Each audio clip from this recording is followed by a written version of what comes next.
Hello there, Sari here again.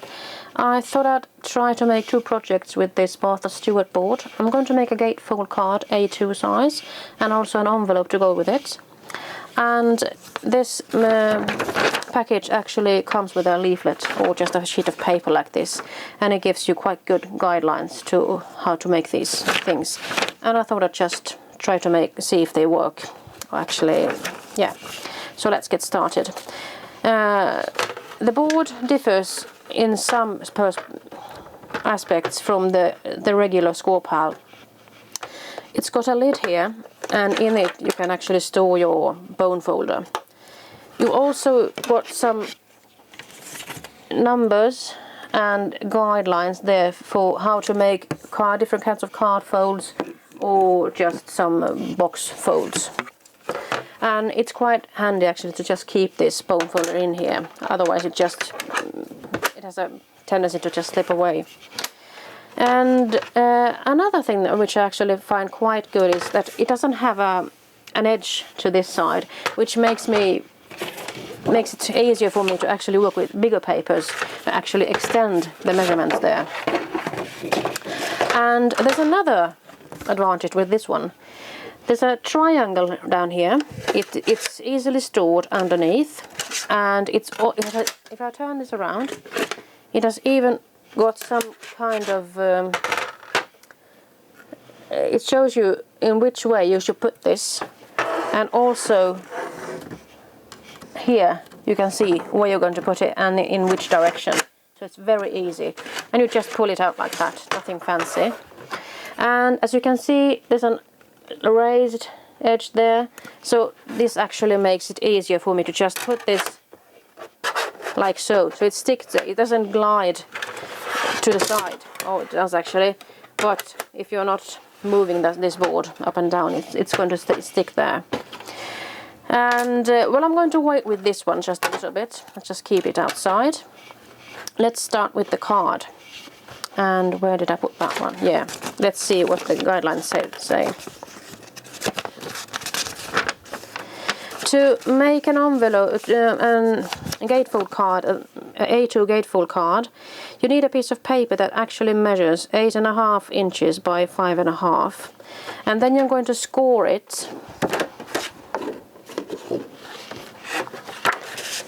at 2 1/8, and you've got that 1/8 there, and then you're going to score it at 6 3/8. So that's 1, 2, 3 there. There's a score line here at every 1/8 inch, so that's quite good. I mean, it gives you good accuracy and so forth.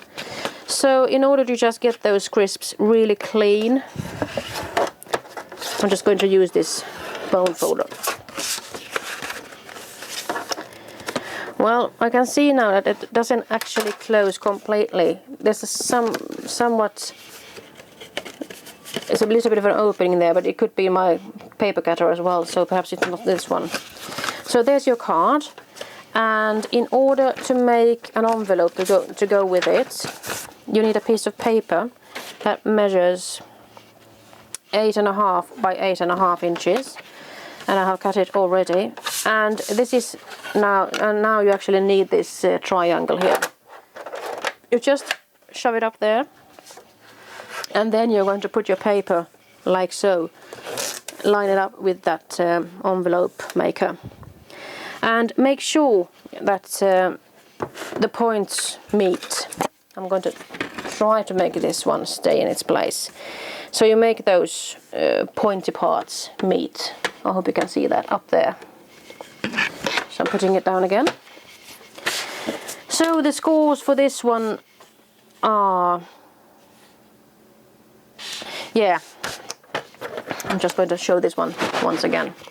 In this picture you can see how the paper is going to lie against this one, and you're going to make two A-line folds or scores, and it's got those numbers there, and then you're going to make two B line scores as well, and then you just need to turn the paper around. So I'm just going to attempt that. So the first scored line for an A2 card is 3 inches. So once you have done that, you actually need to turn the paper 90 degrees so you get the opposite side. So it's another 3-inch mark there.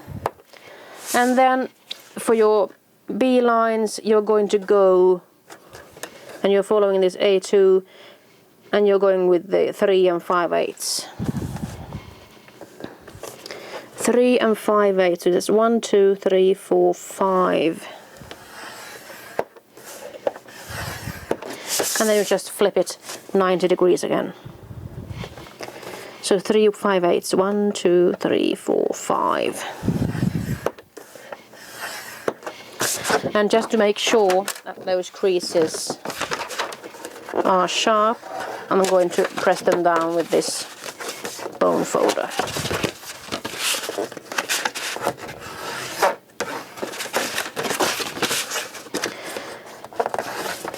And if I were to glue this one down right now, you see that there's a lot of paper going on here, so I'm just going to cut that excess piece away.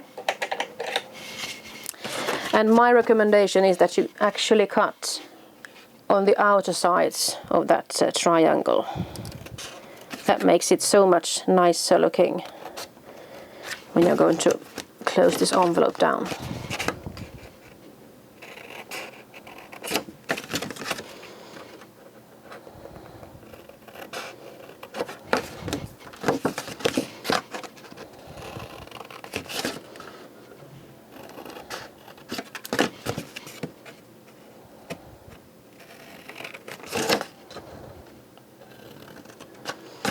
Like so.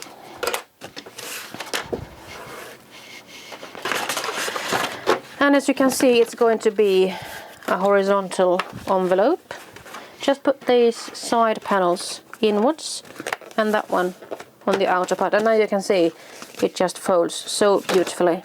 And then there's your top part. And I don't really like this pointy part, so I could of course try to just fold it inwards, but I could also just cut it with a paper cutter. So I'm just trying to do that. Just trying to get an eye measurement of where I want it. Doesn't seem to be straight now, does it? Well, I'm just going to cut that piece away. And the good thing actually is to just fold this one inwards so it can lie flat here. And then I'm just going to snip that piece off. Hopefully it will be better. I could just have a look, see? You see, it's almost perfect. All you need to do now is actually glue this thing down. And as you can see, it's going to fold. Where is it now? There. When I'm going to turn this one over, it's going to fold and hide that piece. So I'm actually going to glue it on the inside instead of gluing on the outside, this side, because otherwise I think it's going to be too much glue on at the wrong place. So I think I'll just go for this one. Hopefully it will work. Put the inner pieces in and just that one down there.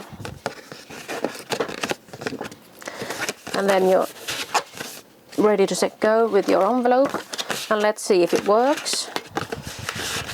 It actually does. So there you have it. There's your envelope and your card, ready to send off to somebody. I'm actually quite happy this turned out so well. I think that I'll have to have a look-see at that trimmer. Perhaps that one is cutting these pieces of paper just a little bit askew. So that's it for me right now. Until next time, bye bye.